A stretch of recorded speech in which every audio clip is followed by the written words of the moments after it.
Hai Detikers, kembali lagi bersama saya Frian Zikran dan rekan saya Vidya Pinandita di eLife Enhance Your Best Life. Wah pokoknya apapun yang terjadi hari ini kita berharap semuanya ya Detikers baik-baik saja. Dan gimana nih Fit, apa kabarnya? Puji Tuhan sehat, kamu gimana Fer? Alhamdulillah baik, dan seperti biasa ya di tengah pandemi ini kita ingatkan lagi jangan lupa untuk selalu ngegas dengan protokol kesehatannya. Kenapa? Ini lagi dalam masa-masa yang cukup kita tahu PPKM darurat ya. Protokol kasusnya kesehatan lagi banyak ya. Harus ditingkatkan karena kasusnya yang lagi meningkat akhir-akhir ini gitu. Benar banget. Dan apalagi ya di pandemi ini udah tahun kedua menjelang tahun ketiga. Masuk tahun kedua ya. Wow. Betul, banyak sekali hal-hal yang harus disesuaikan. Baik itu sekolah atau pendidikan, kerja, kantor mungkin. Sekarang gimana ya kan? Termasuk juga soal pernikahan. Ya nggak sih? Ngomong-ngomong pernikahan, ini kita rapi banget hari ini. Iya, heboh banget ya kita ya, pakai batikan gitu. Ya, kita mau kemana emang? Aku suka banget sih hari ini berkesempatan pakai batik. Mungkin tadi kita nyinggung-nyinggung pernikahan kan? Yes. Kan tadi kamu sempat nyinggung nih, Fer. Banyak adaptasi baru gitu ya, seiring adanya pandemi di Indonesia ini. Yes. Tapi salah satunya adalah cara pernikahan. Apalagi kita mengingat gitu ya, mungkin sebelum ada pandemi di Indonesia pada Maret 2020 ya, kalau aku nggak salah, mungkin banyak di luar sana teman-teman yang udah lagi merencanakan pernikahan. Terus gara-gara ada pandemi, mungkin acaranya harus diundur, atau mungkin di cancel sampai sekarang masih menunggu kesempatan yang aman gitu. Benar. Tapi tau gak sih, seiring pandemi ini banyak kok yang tetap mengadakan pernikahan. Oh ya, kemarin misalnya ada selebriti Aurel Atta Halilintar. Ya, kan? benar banget. Dan masih banyak lagi di deretan selebriti yang juga tidak hanya menyelenggarakan tapi mempospon pernikahan mereka. Toh yang mengadakan pun ternyata ada protokol-protokol baru loh, Fer. Oh gitu? Benar, dan aku rasa itu penting banget untuk kita semua tahu ya. Wah. Baik teman-teman di sana yang sedang menunggu-nunggu hari pernikahan atau yang akan jadi tamu mungkin ya. Kerasa itu menarik banget sih untuk dikulik. Nah, nggak pakai basa-basi. Malam ini kita kedatangan narasumber yang seru banget. Yes. Kita langsung welcome aja kali ya. Halo, selamat malam, selamat datang di eLife. Narsum-narsum kita yang cantik dan juga tampan malam hari ini. Halo, Ferdinand. Spesial banget guys, malam ini kita kedatangan owner Shabira Wedding Planner, ada Mbak Yani. Dan oh my god, malam ini kita wawancara idola lo pasti. Oh my god, dua cinta. Wah, OG nih, old generation. Lanjut dong. Jangan gue dong. Halo Calvin dan Mbak Yani, apa kabar? Iya sih. Sedap. Udah, kita konser aja malam hari ini, kita nggak usah live ya. Oke, jadi malam hari ini sudah ada dua narsum kita, sudah ada Mbak Yen dan juga Kelvin. Ini dua narsum kita ini akan ngobrol bersama kita seputar pernikahan di tengah-tengah masa pandemi dan PPKM darurat yang saat ini masih terus ditancap gasnya. Benar-benar.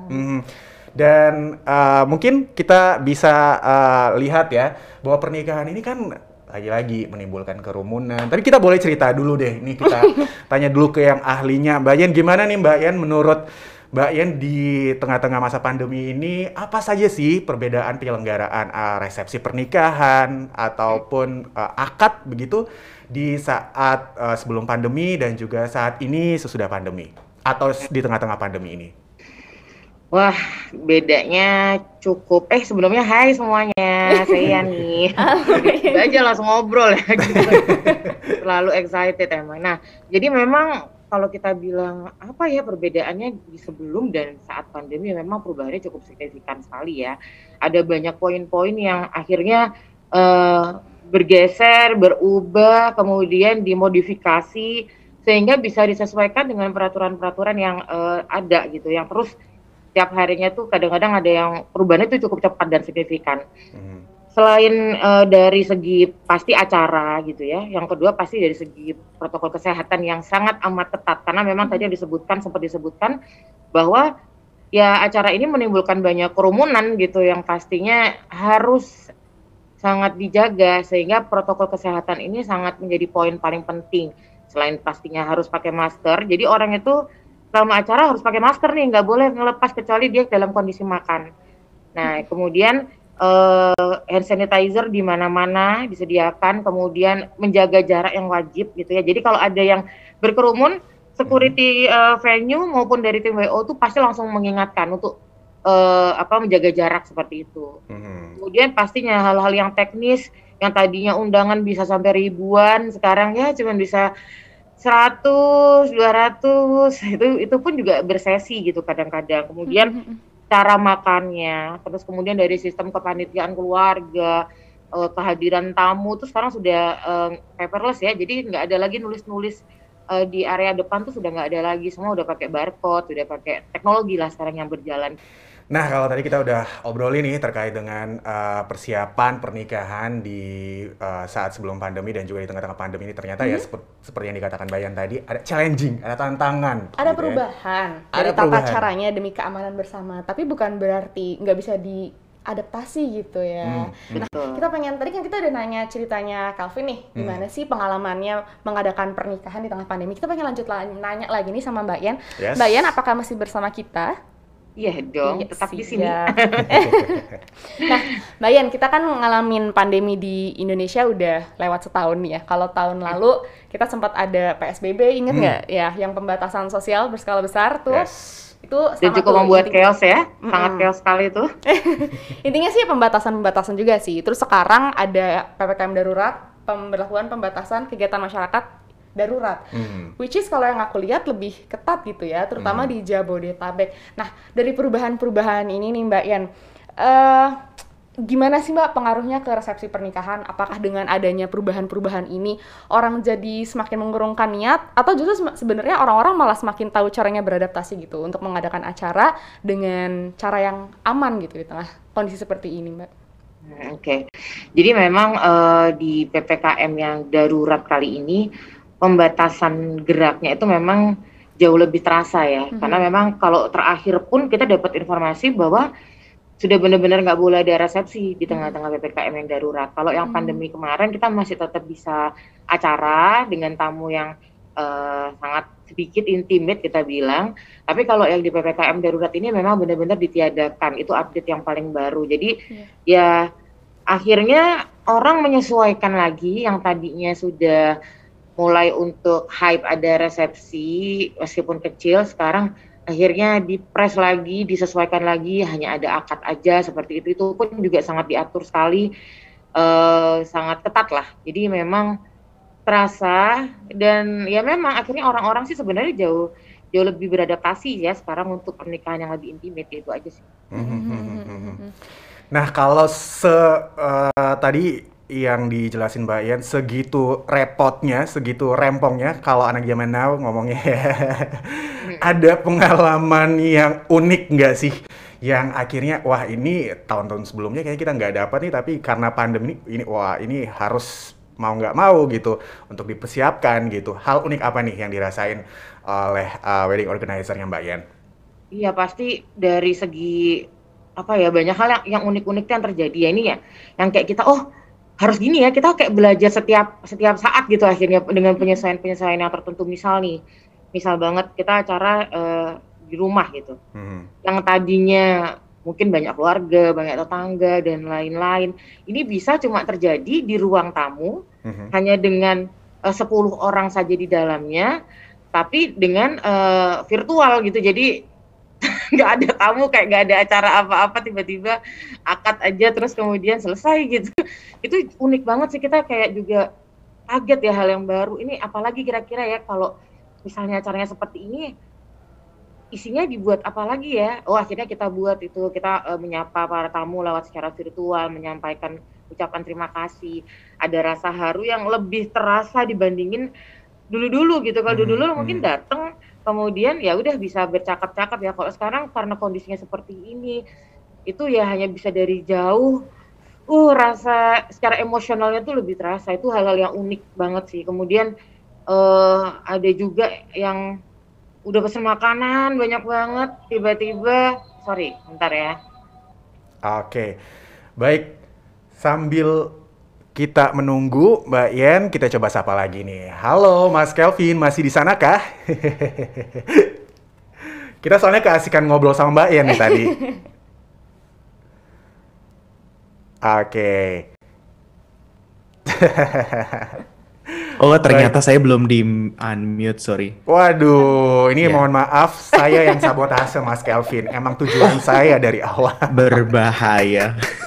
Kita pengen Takut lanjut. digantiin sama Mas Kelvin soalnya. Dari tadi dia pengen jadi host ini, Ila. Oh iya, dari tadi ya.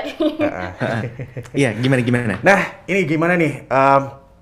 Akhirnya setelah sekian lama wedding dreams-nya terjadi di Yeah. tahun 2021 ini.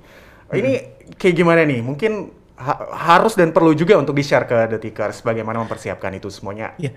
Secara tentu repot ya. Iya, memang kalau misalnya saya boleh jujur bahwa pernikahan kami itu direncanakan udah dari tahun lalu gitu. Dan pastinya saya sebagai laki-laki yang udah 7 tahun pacaran nih sama Novia Santoso yang sekarang udah menjadi istri saya pengen benar-benar bisa mewujudkan apa yang menjadi mimpinya gitu. Cuman kita memang dalam 7 tahun berpacaran itu punya satu prinsip gitu. Yang pertama adalah salah satu yang paling penting adalah komunikasi. Karena di saat komunikasi itu berjalan dengan lancar, tidak ada celah untuk menjadi sesuatu yang create gap di antara hubungan kita gitu ya. Dan apalagi di tengah tingkat yang segala semuanya yang serba uncertain, serba nggak tentu dengan pandemi ini, komunikasinya harus lebih kuat lagi gitu. Sehingga yang tadinya udah disiapkan wedding dream-nya seperti apa, udah disiapin berbulan-bulan, baik dari segi biaya, teknis, dan semuanya harus mengalami istilahnya perubahan. Dan itu yang membuat kami justru semakin dewasa lagi sih untuk menghadapi semua ini gitu ya. Dan nggak usah berkecil hati juga buat Detikers yang wah lagi mempersiapkan tapi kok pemerintah ini berubah-berubah nih gitu. Kita yang penting adalah nomor satu komunikasi, dan kedua ini harus punya skala prioritas gitu. Sebagai warga negara yang baik tentunya iya, benar kita punya mimpi wedding dream seperti apa, tapi dengan kondisi seperti ini prioritas nomor satu adalah kita harus menaati segala apapun yang menjadi putusan pemerintah, dan salah satunya itu adalah protokol PPKM gitu. Sehingga 2 minggu sebelum kami merealisasikan apa yang sebelumnya menjadi mimpi kami ternyata harus banyak berubah gitu. It's okay, nggak apa-apa dihadapin satu-satu, karena kan yang namanya menikah nggak cuma sendiri tapi jadi dua. Nah jadi ini kami jadikan sebagai latihan gitu. Oke, kamu ngerjain yang ini, aku ngomong sama yang ini, kita atur masing-masing keadaannya seperti apa, kita buat plus minusnya satu-satu sehingga kita bisa menghasilkan satu keputusan yang baik, nggak cuma untuk kita berdua tapi untuk semua juga, termasuk wedding organizer, tim fotografer, dan bahkan yang paling utama adalah tamu-tamu karena majority of them adalah keluarga gitu. Anyway, kita ucapin selamat ya kepada Kelvin akhirnya setelah sekian lama gitu ya, 7 tahun loh. Yes. 7 tahun, wow, 7 tahun. Selamat Kelvin buat pernikahannya sama Kak Novia. Semoga hubungannya dilimpahi kebahagiaan. Amin. Amin. Jangankan 7 tahun, selamanya juga nggak kerasa kalau sama orang yang tepat. Sedap. Gini nih kalau musisi Bisaan seniman emang. ngomongnya. Nah, by the way, Aha. kita juga pengen ngingetin buat teman-teman Detikers Yes. yang mungkin lagi menyimak bincang-bincang malam ini dari rumah. Kalau mau titip pertanyaan boleh banget, atau mau sharing ceritanya tentang pernikahan di tengah pandemi boleh banget juga. Bisa di-share ke kami via WhatsApp dengan nomor 0813-8350-2099. Nomornya ada di bawah sih ya, sebenarnya bisa dicek langsung. Kita tunggu komentar, sharing atau pertanyaannya, karena nanti yang paling menarik kita punya hadiah menarik. Yes, bukan ini ya, nanti di acara kita kasih tahu. Dan anyway, kita mau ngasih tahu juga, jangan lupa cantumin nama dan alamat, karena bukan alamat sih, tapi paling enggak Domisili ya, kota. daerah di mana gitu atau kota di mana, biar kita tahu juga nih menyapa. Oh, yang nyaksiin live dari Medan misalnya, dari Ciledug atau dari mana, nggak apa-apa, silakan guys, cantumin aja. Langsung ke next Aku sebenarnya questions. pengen nanya sama Kelvin lagi sih kan. Boleh. Karena tadi ada sharing dari Kelvin nyebutin tentang ada challenge-nya gitu loh ketika mau menikah. Sebenarnya jangankan menikah di tengah pandemi ya, Fer. Aku sering dengar gitu kalau orang mau menikah itu biasanya ada kondisi-kondisi yang memang menantang buat si pasangan ini. Justru di fase-fase menuju menikah inilah banyak hal yang diuji gitu, entah kesabarannya atau gimana komunikasi di antara pasangan ini dalam pasangan ini. Nah, kalau kamu nih Kal, dalam konteks menikah di tengah pandemi, apalagi situasi yang penuh perubahan ini, hal paling challenging apa yang kamu rasain sih? Mungkin apa ya? Tiba-tiba kok ragu. tiba-tiba kok suka berantem? Kalau aku sih yakin Calvin dan Kanovia sangat-sangat inspiratif, apalagi tadi aku dengar ceritanya juga. Tapi mungkin boleh di-share kali ya, hal apa sih yang paling challenging gitu ketika mempersiapkan pernikahan terlebih di tengah pandemi ini, Kal? Kita bicara tentang challenge kan pasti bicara tentang tantangan. Tantangan itu sebenarnya terserah kamu mau tantangannya apa. Jadi kalau saya nih yang masih seumur jagung 5 hari menikahnya sama pasangan, jadi yang pertama itu adalah gini. Yang pertama kan tadi udah singgung komunikasi ya. Yang kedua juga di tengah uncertainty ini kita harus punya yang namanya empati. Empati terhadap sesama, empati terhadap keluarga, empati terhadap masing-masing. Itu sangat penting karena dari empatilah kita bisa menemukan reasoning pada saat kita mau mengambil keputusan. Contoh, pada saat kita memutuskan untuk memindah resepsinya dan mendahulukan pemberkatannya, kita berempati bahwa apa sih sebenarnya esensi dari sebuah pernikahan itu. Esensi dari sebuah pernikahan itu adalah ya kita mengikat janji suci dan itu yang dinikmati sama orang-orang. Apakah memang di era seperti sekarang harus hadir secara offline? Enggak kan, karena everything is digital now. Jadi kita juga bisa menyiasati, oke, berarti kalau misalnya nggak bisa datang langsung, kita tetap bisa menyiarkan secara online. Dan waktu itu saya bekerja sama ACG Stream juga untuk menyiarkan seperti kayak kita sekarang aja. Kita bisa ngobrol dan juga kualitasnya bagus dan segala macam. Dan yang berikutnya adalah saya punya satu ideologi, sesuatu yang nggak ada tuh jangan diada-adain. Contoh misalnya kayak, wah biasanya nih kalau nikah perdebatan keluarga. Well, kalau misalnya memang itu tidak terjadi, jangan memantik sesuatu yang bisa membuat, oh jadi keluarga ada intrik-intrik. Jalanin aja gitu. Jadi dari semua itu kita akan bisa mengambil keputusan kalau memang kita itu tahu esensinya apa nih. Jadi dengan adanya pandemi, keputusan pemerintah yang saya sangat apresiasi juga, meskipun juga dalam penerapannya mungkin ada yang harus diperbaiki dan semuanya, itu memaksa kita untuk balik lagi ke poin nomor 1. Apa sih esensinya? Belajar berempati sama orang. Empati beda sama simpati. Kalau simpati, oh kamu lagi sedih, oke, saya tahu kamu lagi sedih. Tapi kalau empati tuh, kamu lagi sedih, saya ikut sedih. Sehingga saya tahu nih, rasanya seperti kamu tuh apa, sehingga saya bisa bantu kamu untuk mengambil keputusan. Kayak gitu. Jadi itu yang sangat penting sih. Dan above of all, jangan drama. Jadi ibaratnya di tengah uncertainty ini gini, oke, kalau misalnya A terjadi, action plan-nya adalah 1, 2, 3, 4. B terjadi, action plan-nya 6, 7, 8, 9. C terjadi dan seterusnya. Mungkin yang challenge yang paling sangat berat buat saya adalah sebagai musisi saya pengen sesuatu yang romantis, yang ada dramanya, yang ada ceritanya. Itu mungkin yang tidak bisa diterapkan sekarang. Tapi pun juga saya set aside those my romantic side of Calvin Jeremy supaya kita benar-benar bisa kembali lagi ke tujuan awalnya. Esensinya tuh apa sih? Gitu. Gini nih ya, kalau yang nikah udah benar-benar matang tuh sama yang nikah muda maksa matang tuh beda ya. Cara menjelaskannya tuh dapat dilihat dari berarti kata saya tua esensi ya? yang digunain. Saya nggak ngomong kayak gitu ya, Vin ya. Bener. Saya setuju banget. Ya. Nah, kayak gitu sih. Soal empati simpati tadi, kedengarannya simpel ya, tapi sebenarnya untuk dipraktekkan, aku rasa itu butuh kedewasaan yang, makanya salut banget nih dengar ceritanya. bener, kadar kedewasaan itu. Tapi seneng banget sih bisa sharing-sharing sama Detikers gini karena sebenarnya tidak sesulit itu. Saya percaya bahwa di tengah PPKM ini kita semua belajar. Saya tanpa mengecilkan mungkin ada keluarga yang mengalami satu dan lain hal, tapi saya percaya justru ini adalah momen kesempatan kita untuk udah let's be honest bahwa kita nggak mungkin balik ke old normal lagi. Pernikahan yang ibaratnya 1.000 orang. Saya nggak bilang bahwa 1.000 orang itu nggak bisa. Tapi bisa, tapi kalau misalnya kita memacu untuk kita berinovasi, think about the new normal gitu. Saya mungkin nggak bisa ngundang 1.000 orang, tapi dengan era digital, semua diproyeksikan secara online, bisa ada 4.000 orang yang nonton. Well, kalau misalnya zaman dulu harus nampung 4.000, gimana harus nikah di GBK kali ya, ibaratnya kayak gitu sih.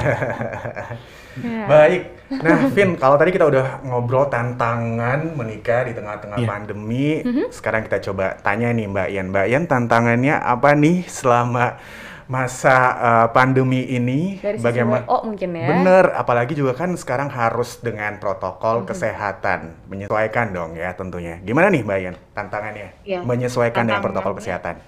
benar-benar. Jadi sebenarnya yang paling PR itu adalah tadi ya, bukan hanya sekedar untuk mencari tempat di mana menikah atau menikahnya di mana, itu tantangan juga sih. Jadi nyari tempat buat acara itu menjadi poin paling penting sekarang, karena tidak semua available, tidak semua bisa disesuaikan dengan kondisi yang seperti ini.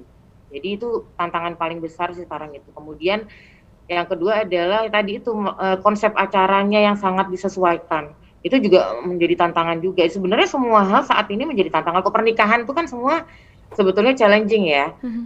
Ada ataupun tidak ada pandemi. Tapi kalau dengan adanya pandemi ini kita jadi lebih ada effortnya lagi gitu untuk melakukan acara pernikahan. Jadi selain tadi cari tempat, konsepting, kemudian menentukan lagi siapa saja yang akan hadir. Tadi yang seperti Kelvin bilang, virtual itu sangat penting ya. Seperti itu tuh menjadi tantangan sih sebenarnya. Hal-hal kecil sekarang bisa menjadi tantangan, tapi yaitu tadi fungsi kita sebagai WO meminimalisir hal-hal tadi itu sehingga bisa nggak membuat overthinking si pengantin gitu sih. Itu semuanya jadi tantangan karena mungkin orang dengan kondisi sekarang mendengar berita ABCD, perkembangan berita yang semakin seperti ini, mau bikin acara aja itu udah tantangan sebenarnya. Jadi fungsi kita sih untuk berusaha menenangkan, membantu mencari venue yang terbaik sesuai prokes, kemudian membantu mengurutkan lagi konsepnya seperti apa. Jadi membantu untuk mendetailkan kembali lah apa yang udah direncanakan. Semuanya jadi tantangan sih. Nah, aku seneng deh sebenarnya dari sharingnya Kelvin tadi dan Mbak Yeni bahwa sebenarnya dengan cara virtual sekarang pun bisa kok kita putar otak gitu ya, berkreasi sedemikian mungkin biar tetap seru, tetap menyenangkan. Bahkan tadi kalau Kelvin nyebut oke lah, ini bukan titik akhir kok. Bukan berarti nggak bisa ngadain acara untuk 1.000 orang, bisa kok. Tapi memang ada caranya. Nah, Mbak Yen, ini sekarang nih di tengah pandemi di mana pernikahan kebanyakan mungkin ya diadakannya virtual. Di cara virtual ini ada nggak sih tren-tren baru dalam acara pernikahan, Mbak? Kalau aku sih sering dengar ya, orang kayak punya dream wedding tuh pengen garden party atau mungkin yang intimate yang sama keluarga dekat dan teman-teman dekat aja. Nah, kalau di cara virtual seperti yang lagi rame sekarang nih di tengah pandemi, trennya seperti apa Mbak Yan? Ada nggak sih? Trennya sih sebetulnya sama ya, menggunakan platform yang sudah ada, misalnya seperti YouTube, Instagram, atau Zoom gitu ya. Jadi tinggal pengantinnya aja mau interaksi atau enggak gitu. Kalau misalnya mereka sangat ingin berinteraksi, misalnya ada keluarga yang lagi di luar negeri atau di luar kota yang jauh yang tetap mereka ingin hadir gitu ya secara virtual, itu biasanya menggunakan Zoom. Tapi kalau enggak, mereka hanya menggunakan satu arah seperti menggunakan YouTube ataupun Instagram. Dan itu memang menjadi sangat penting ya saat ini, semua orang sepertinya pakai itu gitu, pakai virtual itu, menggunakan virtual itu sebagai salah satu cara agar teman-teman, relasi dan semuanya tetap bisa merasakan euforia kebahagiaan yang udah dibentuk gitu seperti itu. Jadi mau acaranya di venue, yang di gedung ataupun di hotel ataupun mau di rumah ataupun sekedar di KUA pun mereka semua menggunakan virtual wedding ini kita bilang. Nah, dalam sebuah pernikahan itu selain tadi memplanningkan agar weddingnya berhasil ya dengan bantuan Mbak Yen dan teman-teman dari wedding organizer atau wedding planner lainnya, yang paling bikin penasaran adalah soal budget, ya kan? Selalu ya jadi pertanyaan sejuta umat. Karena lagi-lagi mau apapun dreams weddingnya, ya yang menentukan semuanya bisa terwujud adalah budgetnya. Kebetulan The Tickers yang sudah menyaksikan malam hari ini juga bertanya melalui apa nih? WhatsApp ya? WhatsApp. Oke, ada Tia di Bandung mau nanya, untuk WO selama pandemi gini budget wedding jadi nambah atau malah justru lebih murah dari biasanya? Nanti kita juga tanya sama Kelvin juga ya, gimana selama kemarin budgetnya. Kita bongkar nanti sama Kelvin. Nah, bayangin dulu deh. Kalau nanyain budget tuh agak seru ya memang ya. Sensi, tapi emang wajib itu yang cari tahu ya. Karena memang kalau kita bilang mahal atau murah itu kan relatif ya. Tidak bagi satu dan lain orang tuh menjadi relatif untuk kalau kita bicara dengan budget. Tapi yang jelas nikah itu murah, yang mahal itu apa? Gengsinya. Jadi Jadi tadi yang harus dipilah-pilah terlebih dahulu, apa yang mau diutamakan nih? Mau bicara kebutuhan utamanya, pernikahannya, atau kita bicara kebutuhan lainnya yang kita sebut tadi seperti dream wedding ataupun gengsinya nih. Nah, ini hal yang sangat berbeda. Jadi kalau saya ke klien, saya tanya dulu konsep acaranya seperti apa, kemudian budgetingnya seperti apa, apakah ada batasannya atau kita loss aja nih karena dream wedding kamu seperti ini misalnya seperti itu. Nah, kalau di tengah pandemi ini sebenarnya kalau mau dibilang relatif lebih murah bisa.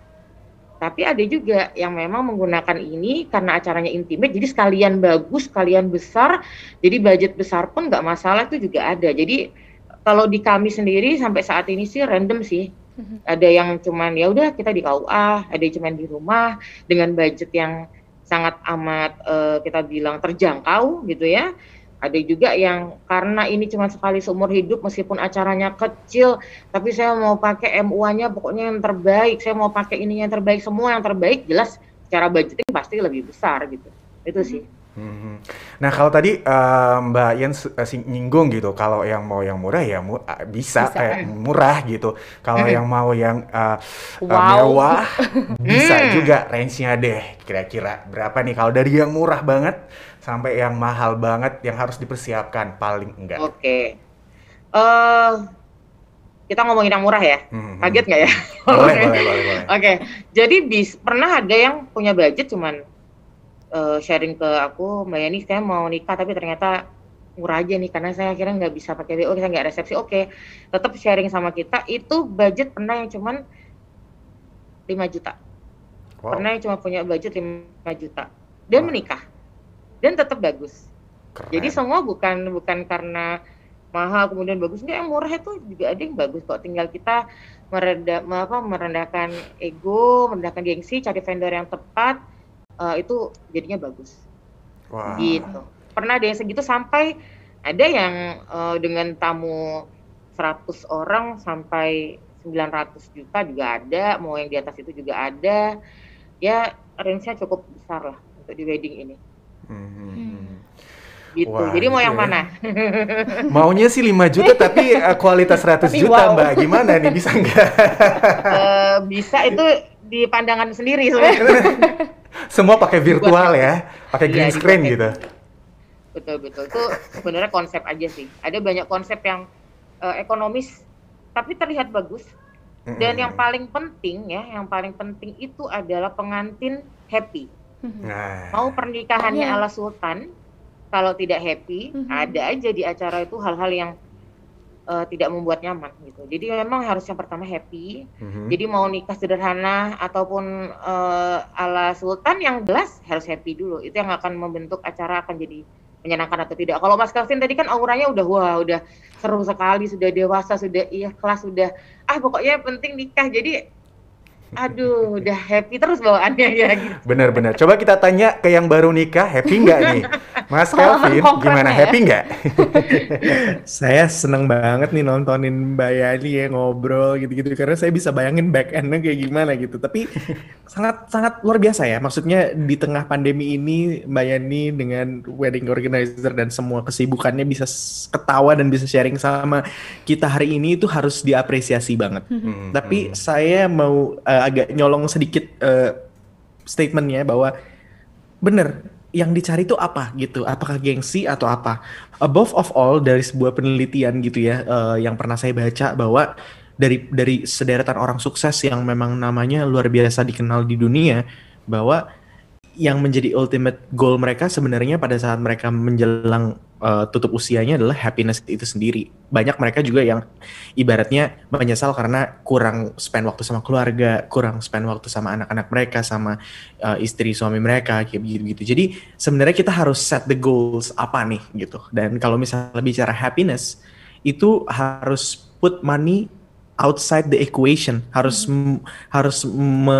mengexclude uang dalam sebuah ide tersebut gitu. Jadi jangan sampai kayak, wah kalau misalnya yang 5 juta itu lebih nggak happy dibanding yang 100 juta, belum tentu gitu. Bahkan yang 3 juta mungkin bisa lebih happy dari yang 100 juta, tergantung kitanya gitu. Jadi makanya penting sekali, yang nomor 1 adalah komunikasi, dan kedua empati supaya kita bisa tahu lagi esensi dari semuanya itu apa gitu. Dan mungkin kalau misalnya bicara soal pernikahan juga penting banget komunikasi itu nggak cuma sekedar antara pasangan, tapi juga vendor.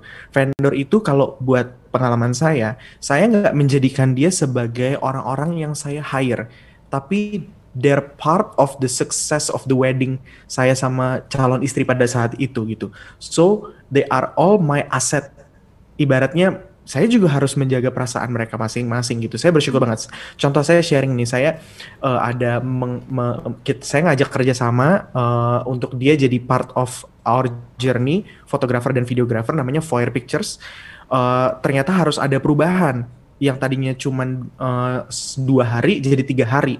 Dan kami udah siap dengan segala apapun keadaannya waktu itu. Kami utarakan, kami budgetnya cuma sekian, kami cita-citanya sekian, dan kami mungkin bisa bantu Foyer Pictures juga dari sisi A, B, C, D, E. Will you be part of our journey gitu. Jadi again kan kayak nomor 1 itu kita komunikasiin, kedua kita juga nggak semata-mata kayak, gue udah bayar lu. No, mereka juga part of our success story gitu kan. Dan kita bersyukur juga, puji Tuhan juga, mereka tetap oke, nggak apa-apa, kita tetap stick sama nilai nominal yang kita udah deal di awal, dan kita akan journey sama-sama dengan kamu. Dan itu membuat saya sangat terharu banget, karena di 10 Juli kemarin mereka yang tadinya harusnya berangkat cuma 2 orang, tapi tetap menuruti protokol, mereka berangkat jadi 5 orang, tetap swab test dulu, tetap jaga jarak, tetap pakai masker, dan hasilnya pun ya teman-teman bisa lihat di Instagram saya. Mereka bikin satu video yang bener-bener, wah saya juga kalau nonton lagi tuh kayak berinang air mata gitu. Jadi yang namanya komunikasi dan empati dan happiness ini tadi nggak cuman untuk sama pasangan, tapi semua yang terlibat gitu. Kalau Kelvin nonton videonya sendiri jadi berlinang air mata, kalau gue ngiri. Jadi pengen Berlinang juga ngiri, untuk ya. nikah gitu kan. Tapi itu Bagus, inspirasi memacu gitu kan. Mudah-mudahan nanti Yes. bisa ngebikin video wedding juga yang sekece itu juga gitu kan. Yap. Nah, Vidya gimana nih? Ngomong-ngomong soal komunikasi ya, kalau tadi kan Kelvin Iya. nge-highlight pentingnya komunikasi baik sama pasangan atau sama vendor, atau tadi terkait dokumentasi ya, seperti video yang bikin berlinang air mata itu. Nah, kalau ini ada titipan, bukan pertanyaan sih, lebih tepatnya sharing cerita, ada yang kirim Boleh. ke kami via WhatsApp dari Cecil. Katanya congrats Calvin, congrats katanya. Aku juga menikah saat pandemi, deg-degannya parah. Yang sulit adalah ngasih tahu orang tua bahwa sekarang nggak bisa undang seluruh tamu. Setelah banyak berdebat, akhirnya mama ngerti juga. Wah, aku yakin Cecil nih komunikasinya sabi banget sih ya, karena mungkin aku sedikit banyak terbayang komunikasinya se-challenging apa untuk menyampaikan ke keluarga. Kalau kamu gimana nih Calvin? Ngalamin nggak sih tantangan untuk mengkomunikasikan ini ke keluarga, orang tua dan juga mertua gitu kan, saat itu calon Iya. mertua ya. Detikers, saya sekali lagi disclaimer, saya baru menikah 5 hari. Tapi selama 7 tahun pacaran, satu yang saya pegang, yang namanya orang tua itu pasti pengen yang terbaik buat anak-anaknya. Jadi jangan jadikan mereka itu sebagai lawan kita. Dengar dulu apa aspirasinya. Gimana pun juga, misalnya saya mungkin beda 30 tahun sama orang tua saya. Dia udah 30 tahun lebih lama hidup dari saya. Yang saya punya cuman ego. Calvin maunya ini, Calvin idealnya seperti ini. Tapi dia punya 30 tahun experience lebih daripada kita. Jadi yang mau saya sampaikan adalah jadikan dia sebagai mentor kita. Apa yang menjadi aspirasinya, apa yang menjadi keinginannya, dengerin dulu. Jangan cepat bereaksi. Kesel, yes, pasti ada momen kesel itu. Tapi bawa tidur dulu. Kecuali misalnya kalian langsung minggu depan menikah, itu lain cerita. Tapi kan biasanya menikah di setnya 6 bulan sebelumnya. Masih banyak waktu kok. Sleep on it. Dengerin, rasain mereka maunya apa. Mungkin pada awalnya mama tetap mengundangnya sekian, papa maunya ngundangnya sekian, mama mengundang ini itu. Tapi dengerin aja dulu, oke. Coba ya saya terima dulu, saya dengerin dulu gitu. Besok discuss lagi dengan kepala yang lebih dingin, dengan hati yang lebih tenang. Kita bisa akhirnya ketemu kok pasti di tengah itu. Karena apa? Balik lagi ke konsep dasarnya. Orang tua cuma pengen satu kok. Pengen yang terbaik buat anak-anaknya. Gitu. Ya, wow, itu catatan penting banget ya, aku rasa ya, buat kita teman detikers juga. Karena aku sih yakin ya, mungkin ada keluarga yang inginnya tamunya banyak gitu. Seperti tadi contohnya Calvin, ada yang inginnya 4.000 dan sebagainya, itu bukan nggak bisa kok. Itu bisa, tapi ya memang kita harus kreatif mungkin ya, harus putar otak gimana caranya biar ini bisa tercapai, mungkin bisa imbangkan ya apa yang kita inginkan, apa yang orang tua inginkan, tapi juga sambil memperhatikan protokol kesehatan. Yang diinginkan sama pemerintah. Karena itu juga demi keamanan bersama gitu kan. Benar. Nah, kita ada titipan pertanyaan lagi nih. Mungkin Ferdi mau bacakan? Boleh, nih dia ada warga Kuningan, Dede Irfan. Nah, ini kiat sukses persiapan sebelum ke pelaminan saat pandemi. Nah, gimana nih? Ini boleh dua-duanya dari wedding organizer. Mbak Yen masih ada ya, dan juga Kelvin, Jeremy dulu deh. Ini coba gimana nih, Kelv? Saya juga nggak mau gelap mata untuk bilang, oh nanti pasti ada lah uangnya untuk melangsungkan pernikahan gitu. Mungkin salah satunya adalah perencanaan. Perencanaan tersebut sebenarnya anak turunan dari inti yang pertama tadi, komunikasi. Perencanaan budget, ekspektasi kalian segala macam. Mungkin tadinya ekspektasinya segini, budgetnya segini, ya udah ketemu di tengah gitu. Mungkin budgetnya tinggi tapi ternyata ekspektasinya turun, ternyata nanti pasangan masing-masing bisa ketemu di tengah. Well, itu semua akan berjalan dengan natural kalau misalnya kalian mengambil segala keputusannya itu apapun agamanya, mengandalkan Tuhan, karena pernikahan itu adalah sesuatu yang sakral, bukan sekedar seremonial, tapi sesuatu yang sakral. Dan juga yang udah saya ulang-ulang tadi, komunikasi, empati, terus juga melakukan segala sesuatu dengan kasih, dengan happiness gitu. Kepuasan itu dari luar, saya ulang lagi sekali lagi ya, mungkin tadi ada yang telat datang gitu. Kepuasan itu dari luar, relatif, sifatnya eksternal. Tapi yang namanya kebahagiaan itu dari dalam gitu. Mungkin kepuasan orang lain bisa coba curi dari saya, tapi yang namanya kebahagiaan, saya yang bikin keputusannya gitu. Asia, gila ya. Quotes-nya beda ya. quotes of the night ya. Jadi atau quotes of the years gitu sebelum nanti ada pernikahan atau resepsi. Nah, gimana nih Mbak Yen? Untuk kiat sukses. Dengerin Calvin tuh jadi kayak manggut-manggut dari tadi. Ya. Karena sebenarnya Calvin udah merasakan, udah melewati itu meskipun baru 5 hari tadi ya Calvin ya. Tapi perjuangan dari tahun kemarin itu sampai hari kemarin itu pasti kan cukup panjang, dan tadi yang betul sekali pasti komunikasi itu menjadi poin paling penting di tengah kondisi yang tidak menentu seperti ini. Nah, jadi kalau tips kiat sukses sebelum menuju pernikahan, wah ini memang agak panjang ya, karena bukan, kalau kita bicara menikah tuh bukan kayak kita mau pergi ke suatu tempat sendiri gitu kan. Ini kan mau perginya berdua bawa keluarga besar lagi. Nah, ini yang harus utama sekali adalah komunikasi dengan pasangan dan keluarga. Tadi yang pertama kali disampaikan pasti itu adalah soal tadi ya, budgeting. Ini menjadi tolak ukur yang paling penting sebenarnya dalam sebuah pernikahan. Ini kita di luar dari konteks lain-lain ya, tapi kalau kita bicara soal pernikahan sendiri, ini tadi bicara yang pertama adalah pasti budgeting. Kedua adalah konsep. Konsep ini berkaitan dengan banyak hal, berkaitan dengan keinginan, kebutuhan, kemudian hal-hal lain yang berkaitan dengan keluarga, berkaitan dengan acara. Ini konsep ini yang harus dibentuk sekali, paling penting sebelum lari kemana-mana. Jangan cari gedung dulu, jangan cari yang lain-lain dulu, konsep dulu dimatengin. Karena banyak sekali akhirnya pilih ini itu dulu, ternyata konsepnya belum ada, pas konsepnya dibentuk ternyata nggak sesuai dengan harapan, dan itu jadi seperti blunder ya akhirnya. Nah, jadi yang paling pertama adalah tadi ya, setelah komunikasi dengan keluarga, menyampaikan keinginan untuk menikah, kesiapan dan lain-lain dari kedua belah pihak. Setelah itu pasti bicaranya adalah budgeting. Budgetingnya berapa? Dari masing-masing berapa? Ataukah ini mau ditanggung siapa? Seperti itu kan kalau dalam pernikahan pasti beda-beda ya, setiap pengantin itu. Kita melewati itu semua. Nah, kemudian yang kedua pasti bicara dengan konseptingnya. Konseptingnya seperti apa nih? Mau pernikahannya indoor atau outdoor, atau mau seperti apa? Atau mau kita cukup di KUA, atau mau holy matrimony aja, pemberkatan dulu, atau mau apa dulu? Jadi kita dipasin dulu, dikonsepin yang tepat, di planning yang tepat sekali, baru kemudian masuk ke pemilihan vendor satu persatu. Itu pun setelah ada pembuatan budgeting plan-nya tadi. Jadi kita nggak lari-lari nih kalau nyari vendor nih. Misalnya harusnya budgetingnya itu adalah misalnya cuma 10%, ternyata budgeting si vendor ABC yang dipilih itu lebih dari budget itu. Nah, itu yang harus ditarik ulur. Makanya kenapa budgeting itu menjadi paling penting. Jadi setelah komunikasi tadi, kemudian budgetingnya, kemudian baru konsepnya, baru mencari vendor-vendor yang tepat, yang sangat bisa bekerja sama nanti yang ke depannya. Itu yang paling penting.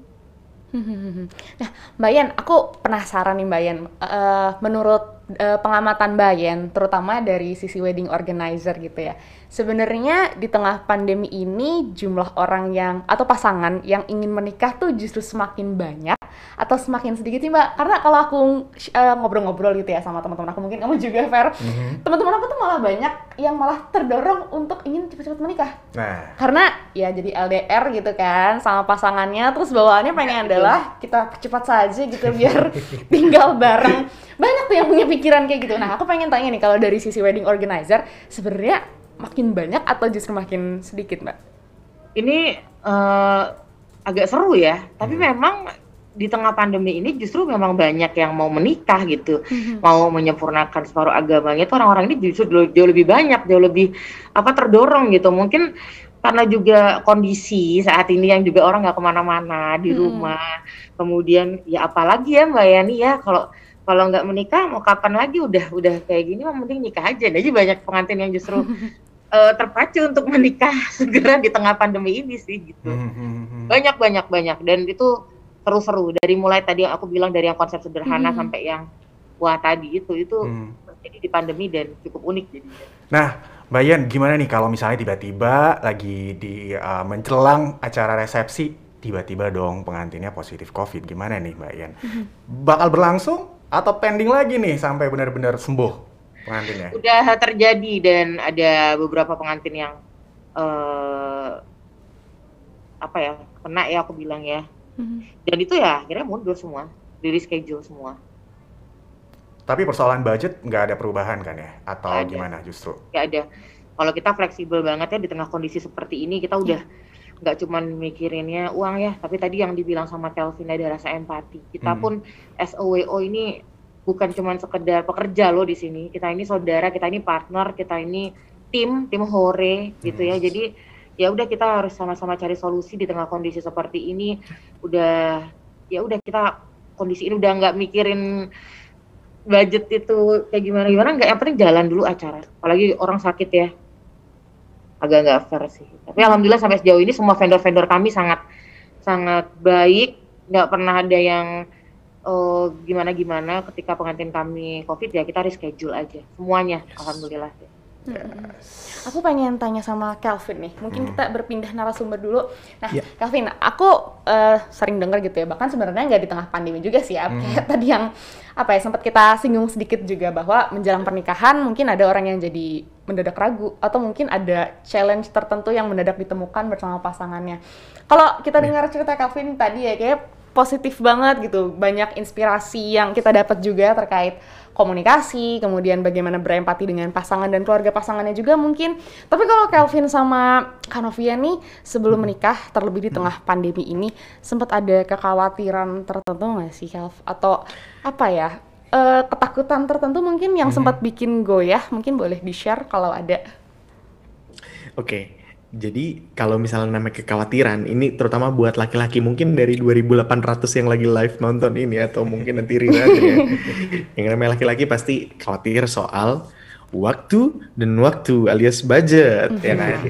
Tapi waktu itu saya pernah 6 Mei 2019 itu saya ragu gitu, kayak nanti dia tunggu sekolahnya kelar dulu karena lagi ngambil master nih apa segala macam gitu. Terus again pacar saya waktu itu yang mana adalah yang menjadi istri saya sekarang, dia bilang kayak, kalau misalnya emang kamu yakin, kamu kan yang mengajari saya tentang iman, tentang percaya bahwa Tuhan adalah penyedia, Tuhan yang menjadi provider dalam hidup kamu tentuin aja dulu gitu.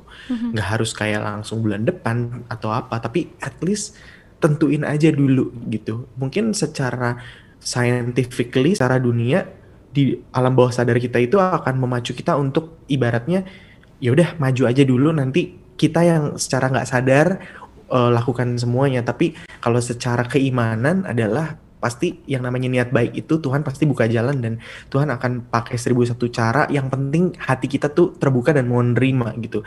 Jadi kalau saya tantangannya itu tadi kayak, aduh gimana ya nanti ini apa segala macem gitu. Dan itu pun tetap bisa diselesaikan dengan yang namanya komunikasi tadi. Komunikasi sama vendornya, saya tuh pengennya kayak gini, tapi budgetnya segini, bisa nggak ya? Oh kalau misalnya mau yang ini yang harus dieliminasi, ini yang harus ditambah, kayak gitu sih. Jangan menganggap ibaratnya vendor mentang-mentang kita udah bayar atau apa, dia jadi kayak yang di bawah kita. We are partner semuanya gitu. Dan saya rasa dengan adanya COVID ini, pandemi ini, kita bisa saling belajar lagi-lagi. Kita memaksa diri kita untuk bisa berpikir lebih inovatif lagi gitu. Mulai belajar ditinggalkan yang cara-cara lama untuk justru kalau saya akhirnya ngomong ke vendornya, oke ini kita ada tantangan ini nih, ternyata harus berubah. Apalagi family yang diundang rata-rata bude-bude, pakde-pakde pada khawatir, atau misalnya opung dan tulang dan inang tua semua mulai khawatir. Gimana nih gitu. Saya nggak pernah, maksudnya sepanjang jalan itu ya panik, disimpan aja. Jangan ditransfer ke vendor kita. Kita tanya, Mas, jadi gini, selalu saya mulai gitu. Saya ada ini nih, gimana ya? Jadi semua gitu hal sih. sampai yang sedetail itu juga harus dikomunikasikan sama wedding organizer juga, sama keluarga juga gitu, biar nemu gitu ya. Tapi kebalik lagi ke Kelvin, mungkin kesulitan nih yang dihadapin sama pasangan, apalagi di tengah pandemi ini. Protokol kesehatan sulit nggak sih untuk tetap taat gitu ya? Dan baru loh, dan di masa PPKM darurat loh ya pernikahan ini gitu. Apa nih hal tersulitnya? Semuanya jawabannya tergantung. It depends. Contoh misalnya waktu itu saya dari yang tadinya bisa ngundang 180 orang harus berubah menjadi 30 orang. Yang penting pemberkatan dulu. 150-180-nya bisa ditunda nanti. Kita berharap juga dengan PPKM dan semua protokol pemerintah, strategi yang pemerintah tuh orang-orang pintar loh. Jadi jangan kita ngejudge. Kasihlah kesempatan untuk kita percaya sama orang-orang yang pandai-pandai ini yang memang ditetapkan untuk memimpin pemerintahan gitu ya. Untuk mereka semoga nanti September Oktober udah lebih baik. Yang pertama apa dulu? Pemberkatan dulu. Kalau misalnya ada 28 orang kira-kira harus apa ya? Nah, mikir dulu, kasih waktu mikir. Harus swab test dulu. Ya udah kita hire, misalnya waktu itu saya hire swab test rapid go. Terus saya pikir ya udah nggak bisa di hotel. It's okay, hotel punya keputusannya masing-masing. Kita harus hargain itu. Kira-kira solusinya apa ya? Kalau di luar hotel, di belakang gedung hotel, di luar gedungnya, di luar areanya bisa nggak? Bisa, tapi harus ada izin. Ya udah kita urus izinnya. Jadi satu-satu, jangan ada satu masalah ditumpuk masalah lain, enggak. Tapi kita harus plotting gitu dan lakukan semua itu dengan kasih, dengan tenang, dengan pikiran yang terbuka gitu sih. Ini sebenarnya kalau aku kerucutkan gitu ya dari penjelasan Calvin, bahwa sebenarnya panik itu valid, panik ada, khawatir valid juga ada, tapi aku rasa kuncinya di komunikasi berarti ya Calvin ya, selama ada karena komunikasi kita punya yang baik. pilihan untuk nggak panik, kita punya pilihan untuk nggak reaktif terhadap keadaan ini. We have the choice. Kamu mau nurutin peraturan pemerintah pun, it's your choice. Gitu. Anyway guys, ini sudah ada pertanyaan dari Facebook, silakan Vidya. Ada komentar sih ya, ini komentar atau pertanyaan ya, antara itu. Pernyataan dan pertanyaan kayaknya. Dari Samuel Bandaso, katanya, usul aja, kenapa pesta pernikahan itu nggak secara online saja, nggak pakai pesta kerumunan. Nah, kalau kita dari sisi awam sih ya, mungkin ada alasan kenapa tetap diadakan acara offline, tapi juga ada pertimbangan tertentu kenapa ada orang yang memilih virtual gitu. Tapi kita langsung tanya saja sama pakarnya ya, dari wedding organizer. Monggo Mbak Yen. Iya, sebenarnya tadi yang udah sempat aku sampaikan ya, udah banyak orang juga yang menggunakan virtual wedding ini sebagai pilihan gitu, dan itu sudah terjadi berkali-kali, jadi bukan hal yang baru sebenarnya sampai saat ini ya. Kalau kemarin-kemarin pada saat awal pandemi itu jadi hal yang tidak lumrah, tapi sekarang udah sangat lumrah sekali. Orang jadinya nanyainnya linknya mana ya, udah bukan lagi undangannya mana. Jadi orang tetap ikut merasakan tadi yang euforia kebahagiaannya itu meskipun lewat virtual, dan itu sudah ada. Kak Samuel. Jadi mungkin nanti Kak Samuel bisa menggunakan itu juga di acara pernikahan. Itu pasti jauh lebih hemat. Nanti jangan lupa makan-makannya dibagiin ke tetangga, orang-orang yang membutuhkan. Mungkin juga ada pengantin kita juga yang makanannya udah pesen banyak banget, itu dibagiin ke beberapa panti, yayasan, dan orang-orang yang membutuhkan akhirnya. Jadi mereka sharing kebahagiaannya ke orang-orang gitu. Jadi nggak perlu kecewa ya sebenarnya, karena kalau kita udah terlanjur pesen makan misalnya, aku rasa itu salah satu pertimbangan penting ya kalau orang mau bikin acara pernikahan offline. Udah pesen makan nggak perlu kecewa, karena kita tetap bisa kok bagi-bagi kebahagiaan sama orang lain. Wow, tuh inspiratif banget loh Mbak Yan. Balik lagi karena lagi-lagi ini bicara soal esensi dari pernikahan itu sendiri. Benar. Betul. Tadi, gitu kan ya. Oke, nah selanjutnya ini masih ada pertanyaan dari Detikas lagi, kali ini dari WhatsApp. Kita coba langsung lihat, ada Kirana di Semarang. Kalau lagi PPKM gini bisa bikin acara nikahan kayak gimana sih? Berapa undangan yang bisa datang? Nih, idealnya kayak gimana nih, Mbak Yan? Kalau yang sekarang ini kan, karena memang belum boleh ada acara resepsi ya, dan itu hanya acara akad nikah aja. Kalau sekarang ya, di kondisi yang sekarang ini. Jadi PPKM sekarang belum boleh ada acara resepsi, hanya ada acara akad nikah, itu pun juga diatur sangat ketat dan sangat berbeda-beda di setiap area, setiap daerah. Jadi kalau yang di Jakarta sendiri hanya bisa di KUA, kalau nggak salah, dan itu hanya 6 orang. Jadi memang sangat terbatas geraknya sih. Tapi jangan berkecil hati. Kalau sudah niatnya untuk menikah, mau di mana aja pasti happy. Benar. Dan juga mungkin ini jadi keuntungan juga. Jadi budget pernikahannya bisa di-save buat kebutuhan dalam saat berumah tangga nanti. Ya, honeymoon, jalan-jalan mungkin, tapi tentunya jalan-jalannya juga. Honeymoon itu penting sebagai reward buat diri sendiri juga sih ya. Itu penting banget. Setelah persiapan cukup panjang, menyenangkan hati banyak orang, jangan lupa untuk menyenangkan hati berdua. Itu yang paling penting. Dan pasangan. Nah, Kelvin gimana? Udah honeymoon? Aman honeymoon?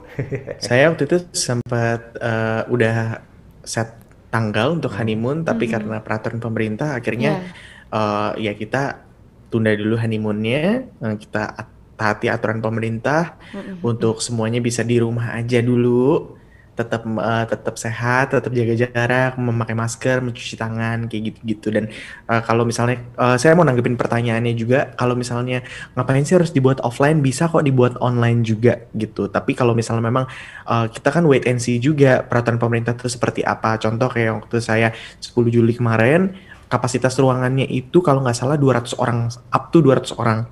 Tapi karena memang peraturan pemerintah yang sekarang, kapasitas ruangannya maksimal menjadi 30 orang, pun juga kita nggak memaksimalkan sampai 30 orang, tapi hanya ada 20 orang pada saat itu. Jadi benar-benar keluarga inti aja gitu. Jadi sekali lagi juga intinya adalah maunya apa, happiness-nya di mana, dan harus tahu esensinya apa. Kelvin, kalau honeymoon nggak harus jauh-jauh ya. Di rumah bisa dibikin ambience honeymoon ya. Saya bilang kok ke istri saya, aduh nggak usah jauh-jauh deh. Bisa sebelum tidur ngeliat wajah kamu itu udah honeymoon. Oke. Bisa. Emang beda, paling bisa ya Kelvin. Paling bisa. Ini nggak bohong, bener. Iya. Oke. Iya, karena udah ya 7 tahun dan kebetulan juga sekarang lagi kena pandemi, udah kita nggak bisa ngapa-ngapain gitu ya. Kita sudah cukup menikmati selama 7 tahun belakangan ini liburan bareng-bareng gitu. Kelvin tuh seperti pepatah yang selalu mencintai orang yang sama setiap hari itu. Nah, sih. Ini bisa jadi lagi kebahagiaan tidak didefinisikan dari luar. Lu yang bikin bahagia diri sendiri. Honeymoon juga tidak didefinisikan dari luar berarti ya, dari dalam rumah juga bisa. Bisa. Pengen misalnya ke Amerika, ke keliling Indonesia, ke Labuan Bajo apa, boleh. Tapi mungkin kita atur waktunya gitu, jangan sekarang. Gitu, gampang aja. Karena mungkin buat keamanan bersama juga kalau ya Kak. Betul. Yes. Honeymoon sekarang staycation juga bisa sih. Betul, itu juga bisa. Jadi tetap ngerasain ambience pernikahan yang seutuhnya lah. Iya benar. Dan juga nih karena mungkin yang dialami Kelvin sama juga sama beberapa dari teman-teman saya, mereka justru nggak apa-apa mempospon dulu honeymoonnya, nanti budgetnya justru bisa ditambahin lagi. Mungkin tadinya cuman 3 negara, karena ini pandemi bisa ditambah 5 negara. Iya. Exactly. Gitu kan. Jadi nabungnya tuh banyak durasi waktunya dan duit yang tabung pun jadinya banyak gitu. Iya, betul. Sepakat Mau itu, ngasih tau sepakat. aja sih sebenarnya buat yang jomblo-jomblo nih. Saya Kalau lu tersinggung. pacaran udah macam 2 tahun 3 tahun, mendingan lu nikah sekarang deh gitu. Seriusan nih, Vin. Iya, ini ada berapa 3.000 yang nonton, langsung ngontak Mbak Yani, langsung tanya Calvin Jeremy DM pasti dibales.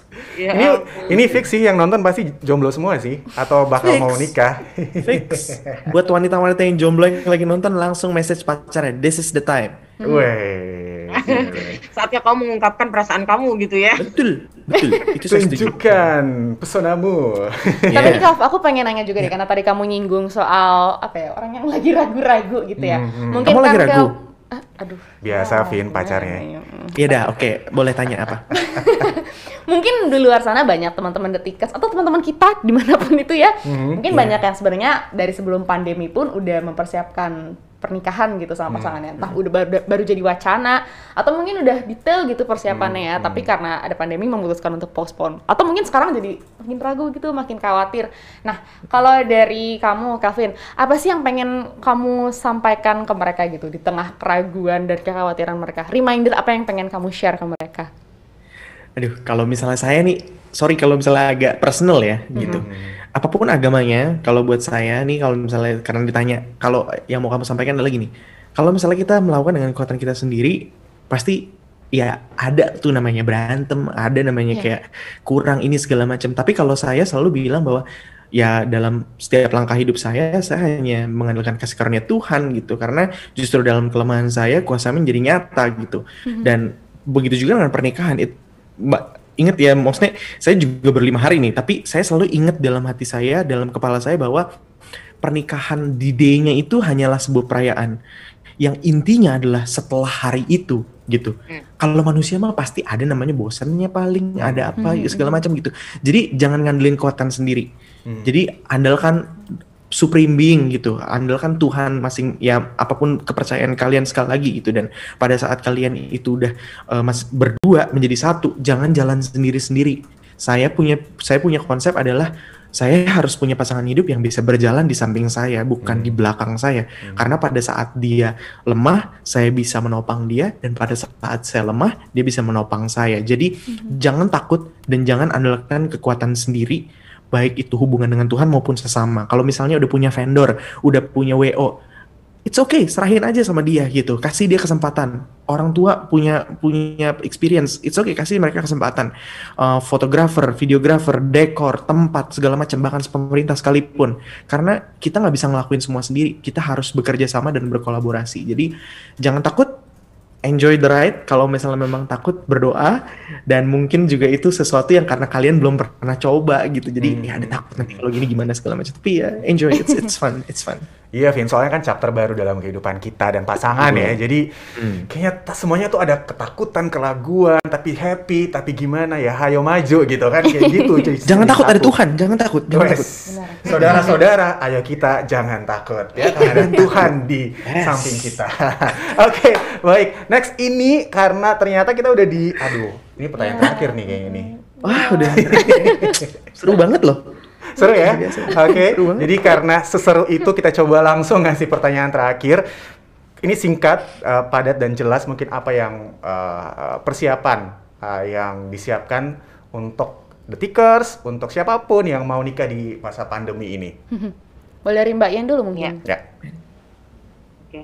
Jadi yang tadi ya, kalau kita bicaranya mau menikah, ini kan urusannya bukan sama sekedar manusia aja ya, tapi benar tadi yang katanya Calvin bilang, urusannya sama yang di atas. Jadi selalu dilibatkan, pasti kita memohon doa dan lain-lain, kemantapan hati, itu yang paling penting. Jadi kemantapan hati yang utama, kemudian kalau sudah punya pasangan berarti langsung minta ke pasangannya, dibicarakan, dikomunikasikan bahwa saya udah punya niat seperti ini. Setelah di pasangan udah oke, langsung maju ke orang tua udah oke, baru bicara nanti masuknya ke budgeting oke, masuk ke konsep dan lain-lain sudah matang, baru nanti pencarian vendor dan lain-lain. Jadi kalau kita bicaranya persiapan seperti itu, secara realnya untuk pernikahan. Nah, nggak perlu takut, nggak perlu khawatir dan lain-lain. Kalau kita bicaranya pernikahan itu udah campur tangannya Tuhan tuh udah banyak banget di situ. Jadi tinggal ngikutin, ngerendahin ego, ngerendahin hati, terus lebih banyak memang sabar. Jadi kalau banyak berantem dan lain-lainnya pasti iya, tapi kalau kita mikirinnya cuma fokus ke situ, nggak ke solusi, nggak ke hal-hal yang baiknya, juga jadi chaos. Jadi fokus terus ke hal-hal yang baik sampai nanti di hari hanya terjadi seperti itu. Nah, gimana kalau Kelvin gimana nih, Vin? Aduh, udah dijawab semua sama Mbak Yani sebenarnya. Ini keren banget Jawaban loh, aku juga teman-teman. sering kamu ambil, Kelvin.